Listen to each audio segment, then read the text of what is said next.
Le gouvernement togolais, dans le souci d'améliorer le système national de protection de l'enfant au Togo, a pris des mesures et initiatives pragmatiques, dont le décret numéro 2010-100/PR fixant les normes et standards applicables aux structures d'accueil et de protection des enfants vulnérables au Togo.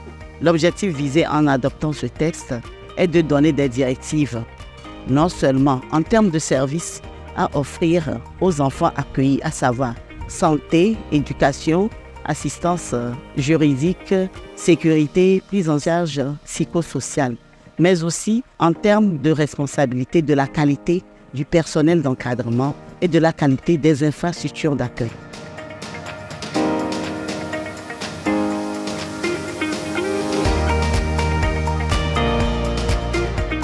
Les acteurs de protection, notamment les responsables du centre d'accueil, se sont retrouvés aux côtés du ministère de l'Action sociale et du ministère pour réfléchir sur les recommandations formulées à l'issue de l'audit des centres d'accueil de 2015.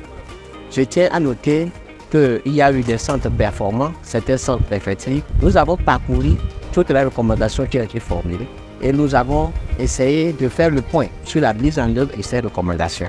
Ce qui nous a permis de se rendre compte qu'il y a des recommandations qui ont été exécutées, qui ont été suivies, d'autres non pas, ou d'autres partiellement. Notamment la fermeture des 12 centres maltraitants qui a été révélée par l'audit des centres. Et donc par rapport à la fermeture de ces centres, l'assistance a réfléchi et a proposé qu'une visite soit faite pour constater la fermeture réelle de ces centres.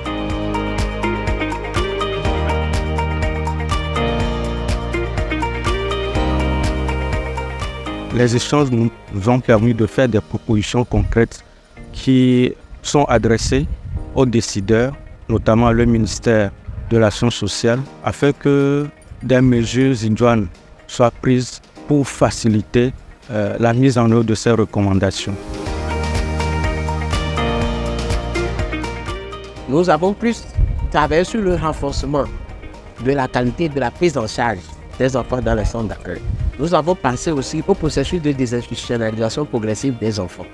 Nous avons aussi touché du doigt la demande d'agrément que les centres doivent soumettre au ministère pour pouvoir exercer. Et nous avons identifié les boulots d'étalement qui existent autour de cette question. Au finish, nos objectifs sont atteints parce que nous avons pu identifier la composition de la plateforme collaborative qui va permettre aux centres performants de pouvoir coacher le centre maltraitant. Il faut noter aussi que les participants ont été formés sur la politique tolérance zéro en matière d'exploitation et d'abus sexuels sur les enfants par le représentant de l'UNICEF.